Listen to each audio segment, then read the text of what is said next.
What would you do if no insult could pierce you, no betrayal could shatter you, and no rejection could make you feel worthless? That isn't just a fantasy. It is exactly how Niccolò Machiavelli believed powerful men survived in a ruthless world. He wrote, "The wise man does at once what the fool does finally." The fool reacts, explodes, panics, and exposes his weakness. The wise man calculates, waits, and acts with control. Before we begin, subscribe to the Ruthless Psychology channel. This is where we strip away comforting lies and uncover the brutal rules of power, control, and influence. This is a community for those who dare to see the world as it truly is, not as we wish it to be. Now let me ask you, how many times have you replayed an argument in your head, wishing you had said nothing instead of exploding? How often have you let a few words ruin an entire day? If you're honest, too many. And every time it happened, you surrendered control. Machiavelli warned rulers of Florence that the greatest danger was not an external enemy, but an internal weakness. Today, that weakness is your emotions. If you cannot rule yourself, you can never rule others. So this video will give you 8 ruthless strategies to build an emotional fortress. Stories of betrayal, modern manipulation, and ancient strategy will expose why you've been easy to control and how to make yourself untouchable. Let's begin with the first weapon. Destroy emotional vulnerability. Destroy emotional vulnerability. Most people think their problems are about money, status, or bad luck. Wrong. The real problem is emotional fragility. An insult makes them furious. A rejection makes them spiral into self-doubt. They hand their power to anyone who knows which buttons to press. Imagine Julius Caesar walking into the Roman Senate. He was adored by the people, but despised by jealous senators. They insulted him, mocked him, plotted behind his back. If Caesar had reacted with anger at every insult, he would have looked insecure. Instead, he often laughed off attacks until the day came to strike decisively. His ability to stay calm made him look untouchable, almost godlike. Now compare that to modern life. Imagine you're in a business meeting. Someone undermines your idea. If you argue furiously, you look weak and defensive. But if you remain calm, smile, and let silence hang in the air, suddenly the power shifts. Everyone notices your composure. You win respect by not reacting. That's Machiavelli's first law of emotional power. Control your reactions. Because the person who cannot be provoked is the person no one can dominate. But let's go deeper. Why does emotional vulnerability destroy power? Because the world is full of manipulators who exploit it. A toxic partner ignores your message for hours because they know it makes you anxious. A boss criticizes you in public just to watch you squirm. A rival provokes you because your explosion will discredit you more than their insult. Machiavelli said, "He who wishes to be obeyed must know how to command." How can you command others if you can't command yourself? Start small. The next time someone irritates you, resist the urge to react instantly. Pause, breathe, smile faintly. Your silence forces them into uncertainty. What's going on in his head? Did my attack even land? That mystery is power. Think of your emotions as fire. Controlled, it gives light and heat. Uncontrolled, it burns your house down. If you can master your emotional fire, you become a fortress no one can breach. Write this in the comments right now. I am the master of my feelings, not their slave. Because the moment you decide this, you've taken your first step toward becoming untouchable. Now the second principle, think like Machiavelli. Strategy over emotion. Most people live as reactors. Someone praises them, they feel invincible. Someone insults them, they collapse. That cycle makes you predictable, and predictability makes you weak. Machiavelli despised emotional decision-making. In The Prince, he praised leaders who moved like chess players, not gamblers. Let's test this with a story. In the 1980s, Steve Jobs was forced out of Apple, the company he built. Many people would have reacted emotionally, burned bridges, or collapsed in bitterness. Jobs did the opposite. He calculated, he founded Next, acquired Pixar, and quietly built influence. A decade later, Apple begged him to return, and he dominated Silicon Valley until his death. That's not luck. That's Machiavellian calculation. Jobs could have reacted in anger. Instead, he stepped back, saw the bigger board, and made the strategic move. Machiavelli said, "The wise man does at once what the fool does finally." In modern language, the fool reacts on impulse. The wise man calculates quickly and moves smartly. Apply this to your own life. Someone insults you in front of others. If you react emotionally, you look childish. If you smirk, stay calm and answer with composure, you've already won. Everyone watching knows who has control. Or consider relationships. Many people ignore red flags because they're intoxicated by attraction. The Machiavellian strategist asks, what's the motive? What's the pattern? They see beyond words and feelings. They calculate based on behavior, not sweet talk. Here's your challenge. The next time you feel a surge of emotion, pause and ask, if I act now, who benefits? That question alone will save you from disastrous decisions. Type it in the comments. I see the game clearly and play it smart. Because the moment you think like Machiavelli, you stop being a pawn and become the player. But the game goes deeper. Because even if you control emotions and think strategically, there is another prison waiting. The prison of other people's opinions. And that brings us to the third weapon. Build mental autonomy. But before we continue, let me ask you, do you think Machiavelli was right about human weakness? Or was he too ruthless? Leave your thoughts below. We live in a world where approval has become currency. Think about it. How often do people check their phones, waiting for likes, comments, or validation from strangers? How often do you measure your own worth based on what someone else thinks?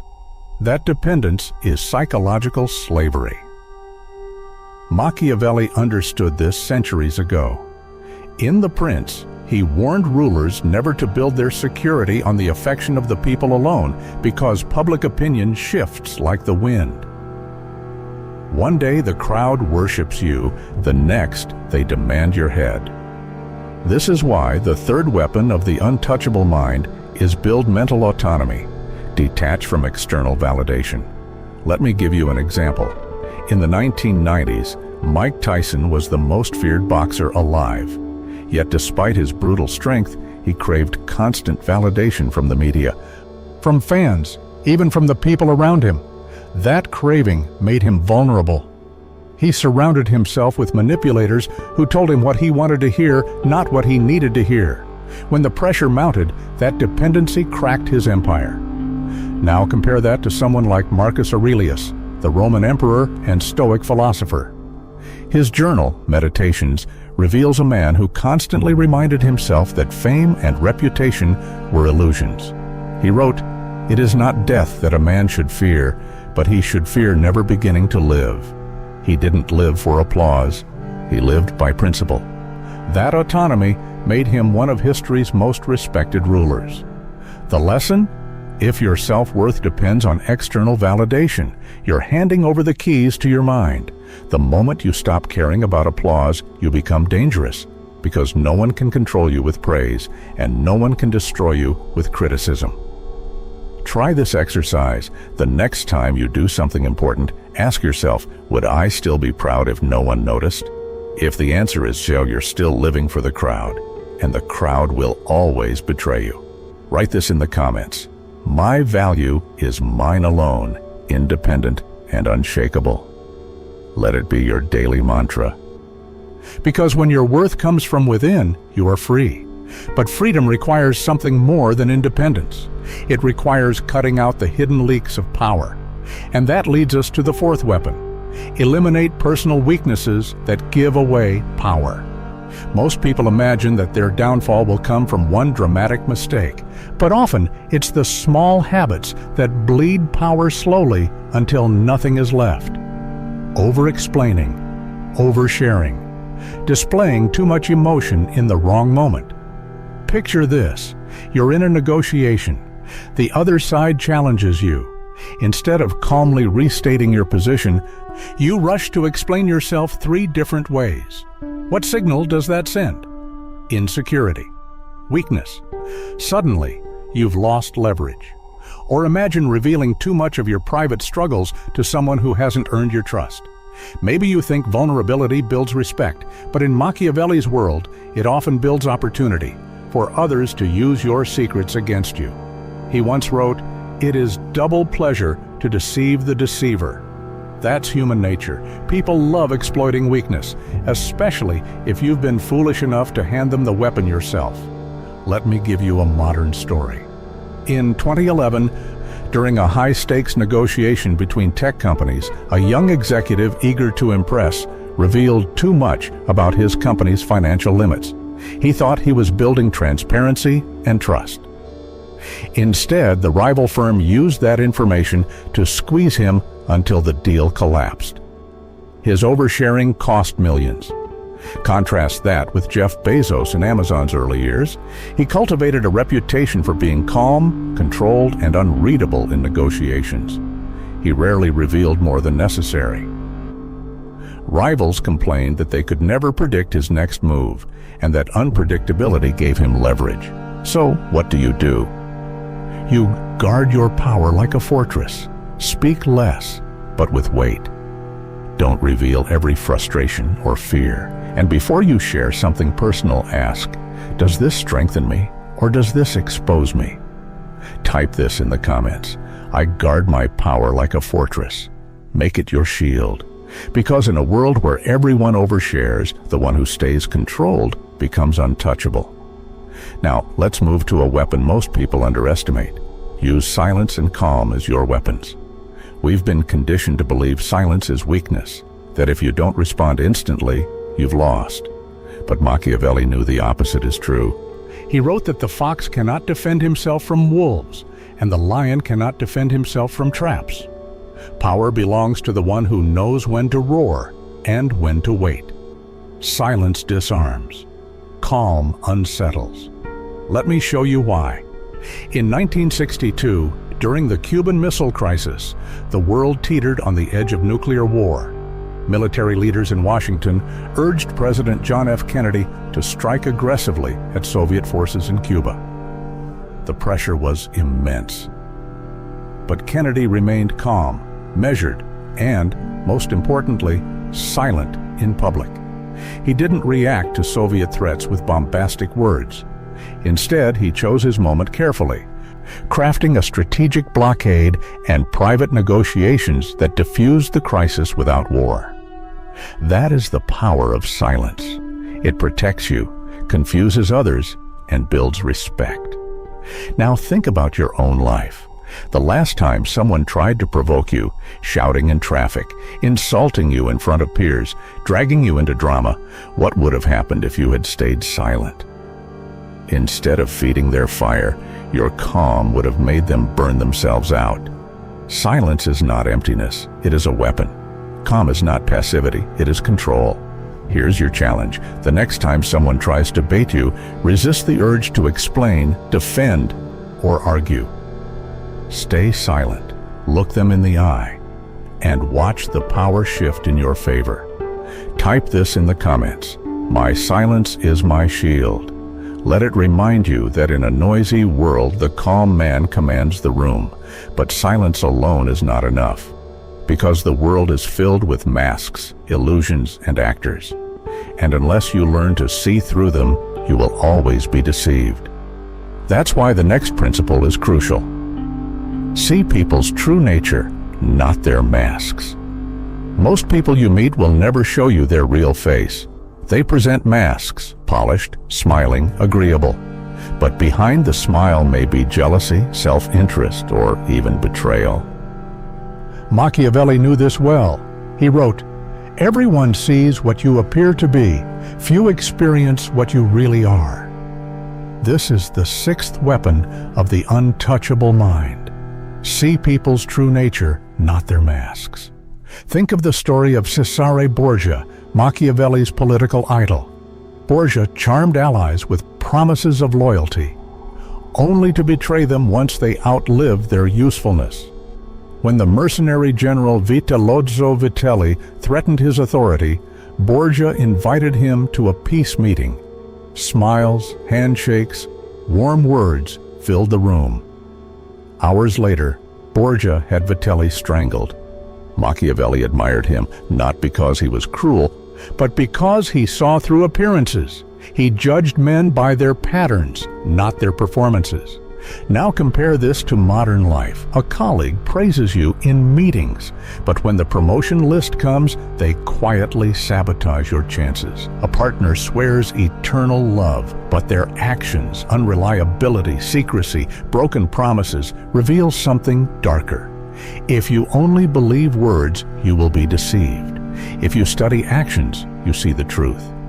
The key is to adopt the eye of a strategist. Don't ask, "What are they saying?" Ask, "What are they showing through patterns?"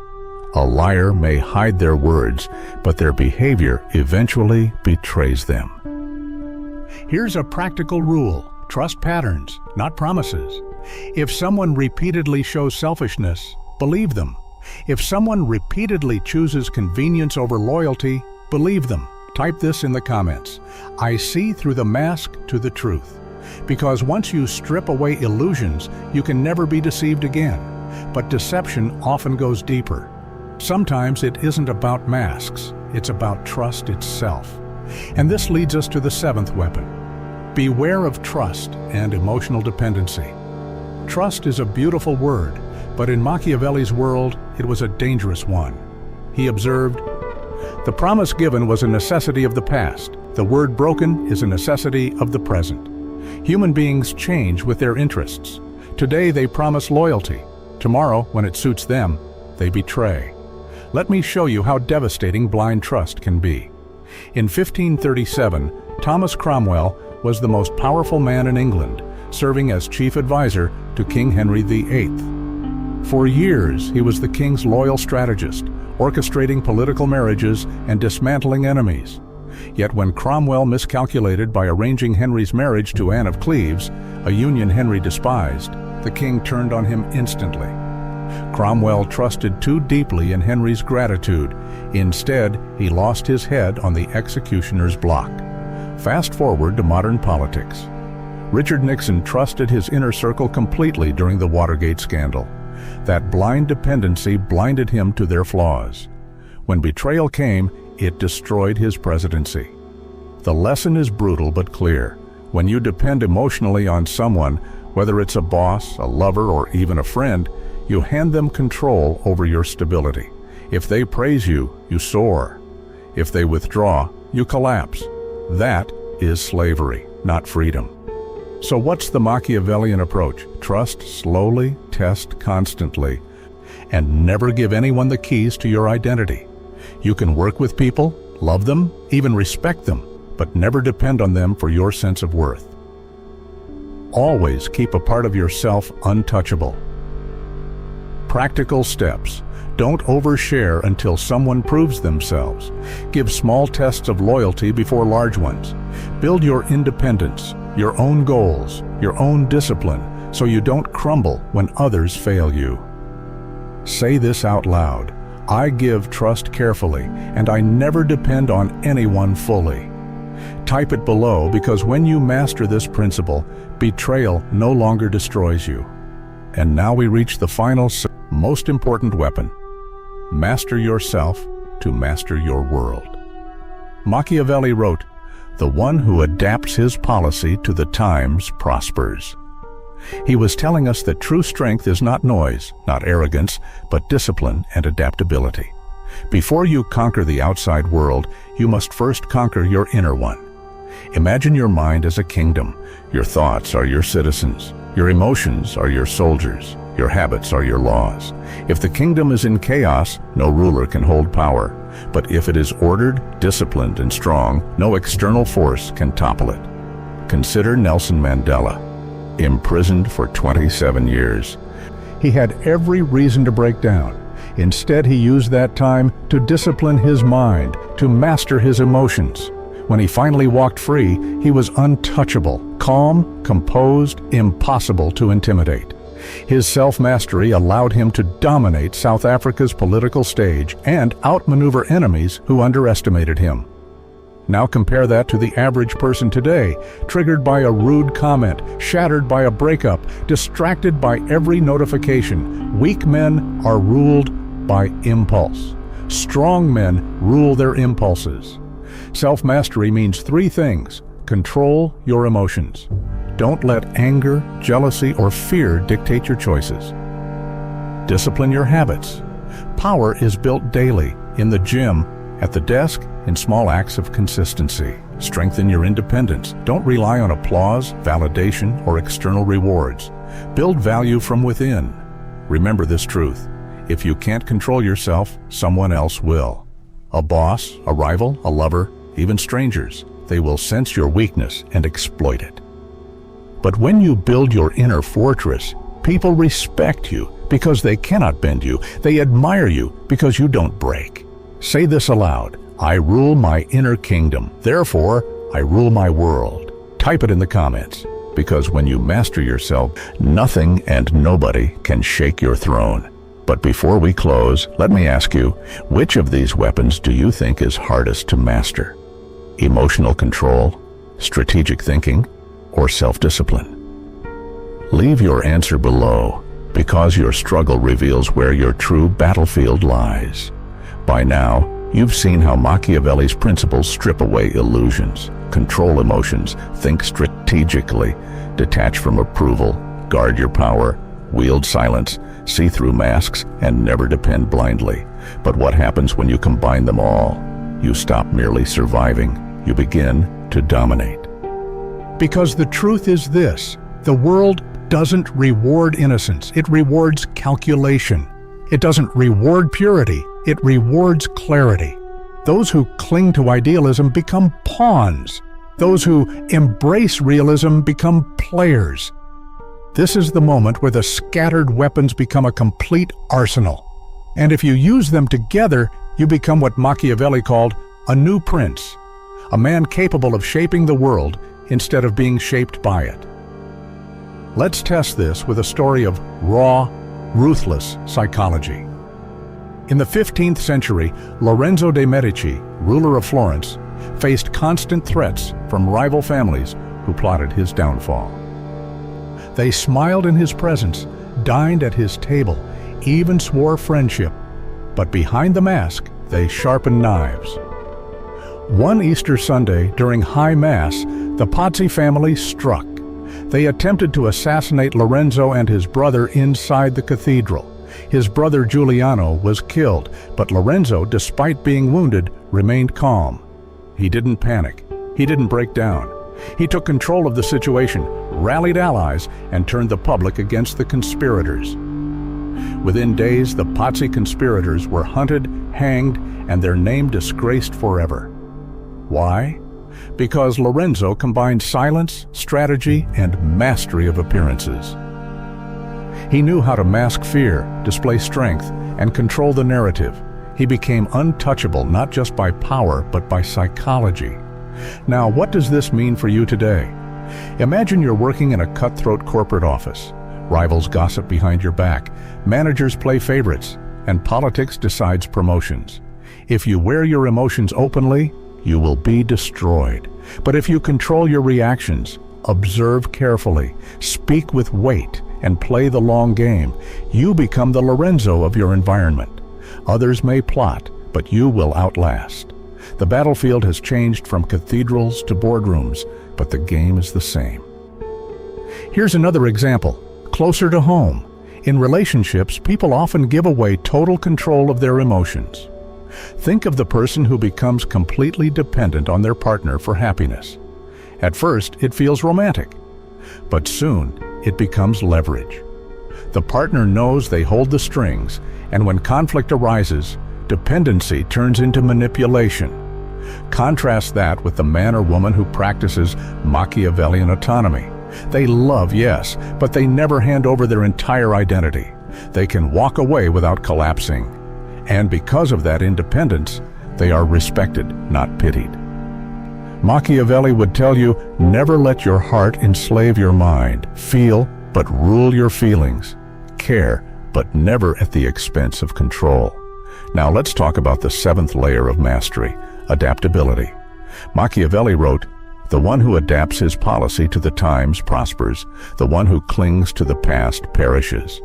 That is the law of survival. Look at Netflix. Once a DVD rental service, it saw the future of streaming and adapted ruthlessly. Blockbuster, clinging to the past, mocked the idea until it collapsed. Or think of politicians who failed to adapt. Marie Antoinette, still believing in absolute monarchy when the French Revolution boiled, dismissed the hungry masses with her infamous "let them eat cake." She clung to the old world. Days later, she faced the guillotine. Adaptability isn't just about technology or politics. It's about your psychology. Can you adapt when insulted? Can you adapt when betrayed? Can you adapt when the ground shifts beneath you? Those who cling to anger or despair are crushed. Those who bend, like steel tempered by fire, emerge stronger. Let's bring this home with a modern Machiavellian test. Imagine you're offered two options: react emotionally to an insult at work, venting your anger, proving to everyone you can't be trusted with pressure, or pause, smirk, and respond with composure, forcing your enemy to look like a clown while you remain untouchable. Which path do you choose? The foolish one feels good in the moment. The Machiavellian one builds power in the long run. That is the game, and every day you're faced with it. Let's stitch all the weapons into one picture. Someone provokes you, you stay calm. Someone flatters you, you detach from the validation. Someone tries to read you, you reveal little. Someone offers promises, you test their patterns. Someone betrays you, you adapt, not collapse. Someone underestimates you, you calculate, not react. Piece by piece, you stop being the puppet and become the puppeteer. And here's the uncomfortable truth Machiavelli forces us to face. Most people will never do this. They will always be ruled by feelings, illusions, and desperation, which is why the few who master themselves rise above the many. So here is my challenge to you. For the next 7 days, practice one principle each day. Day 1, refuse to react emotionally to provocations. Day 2, question every decision. Am I acting on strategy or emotion? Day 3, do something important without seeking applause. Day 4, catch yourself before oversharing. Day 5, use silence in one conversation instead of rushing to fill the air. Day 6, watch someone's patterns instead of their words. Day 7, test your independence. Do one thing without relying on anyone's validation. After a week, you'll already feel the shift. Stronger, calmer, harder to manipulate, and people around you will notice, even if they can't explain why. Type below, "I will practice these 7 days of Machiavellian mastery." Make your commitment public, because when you declare it, you begin to live it. But remember, mastery isn't a one-time act, it's a lifelong discipline. And the final part of this journey will show you why self-mastery is the foundation of legacy. The reason why those who control themselves not only survive, but shape history. Every empire begins with one battle, the battle over yourself. If you cannot master your impulses, no throne will protect you. If you cannot discipline your habits, no fortune will sustain you. If you cannot control your emotions, no army will save you. Machiavelli understood this truth better than anyone. That is why he wrote for princes, not about abstract morality, but about survival in a ruthless world. And here's the harsh reality. In life, you are either the ruler of your inner kingdom or its prisoner. Think of Alexander the Great. He conquered half the known world, but he could not conquer his own impulses, his pride, his temper, his addiction to excess. At 32, he was dead, leaving behind an empire that crumbled within years. His greatest enemy was never Persia, but himself. Now contrast that with Marcus Aurelius, who reigned decades later. He was not the strongest general, nor the most charismatic figure, but he ruled his own mind with discipline. He woke before dawn, trained his body, sharpened his thoughts, and reminded himself daily that praise and insults meant nothing. He built his empire on inner mastery, and because of that, his name still commands respect centuries later. Two men. One conquered the world but lost himself. The other mastered himself and left a legacy. Which do you want to be? Self-mastery in today's world looks different but carries the same weight. The entrepreneur who builds a company while others chase distractions, that's self-mastery. The politician who stays calm under scandal instead of panicking, that's self-mastery. The individual who resists the dopamine addiction of likes, endless scrolling, and meaningless drama, that's self-mastery. While others live as prisoners of impulse, you live as the ruler of your own inner state. That is what makes you untouchable. But let's make this brutally practical. Here are 3 disciplines you must enforce on yourself if you want to rise above the masses. Emotional discipline. Never let anger, jealousy, or fear drive your choices. When someone insults you, see it as a test. When life throws setbacks, see them as training. Every time you stay calm when others lose control, you build a fortress of respect around yourself. Habitual discipline. Power is not built in a single act, but in 1,000 repetitions. Wake early, train your body, finish what you start, keep promises to yourself. Weak men follow impulse, strong men follow ritual. Each small discipline is a brick in your fortress. Strategic independence. Refuse to let your happiness depend on applause or approval. You cannot be manipulated by flattery if you don't crave it. You cannot be destroyed by rejection if you don't need it. Build your value from within, and you will walk through life like a fortress on legs. Now, let's tie this all together with the ultimate Machiavellian truth. Machiavelli wrote, "Men shrink less from offending one who makes them fear than one who makes them love." What did he mean? That people respect strength more than they respect kindness. They may smile at kindness, but they bow to strength. When you master yourself, when you cannot be provoked, cannot be deceived, cannot be bent, you become that strength. You no longer chase power, you embody it. And people will notice. They may not understand it. They may even fear it, but they will respect it. Because the man who cannot be shaken controls the room without speaking. The woman who cannot be manipulated commands loyalty without asking. But there's one final challenge I must leave you with. Imagine you are standing at the end of your life. You look back. Did you live as a prisoner of impulses, controlled by insults, betrayals, and the opinions of others? Or did you build yourself into a fortress, untouchable, unshakable, respected, not because you demanded it, but because you mastered yourself? That choice is yours, and it begins now. Here's what I want you to do. Comment below with one affirmation you will live by from this day forward. Maybe it's, "I am the master of my feelings, not their slave." Or, "My silence is my shield." Or, "I rule my inner kingdom." Therefore, I rule my world. Declare it publicly, because once you commit, you have already taken the first step. And if this video gave you power, clarity, or courage, subscribe to Ruthless Psychology. Join a community that refuses to be weak, refuses to be deceived, and refuses to be ruled. This is not for everyone. It is for the few who dare to see the world as it truly is. Remember this: life will always test you. People will insult, betray, manipulate, or abandon you. But none of it matters if you master yourself.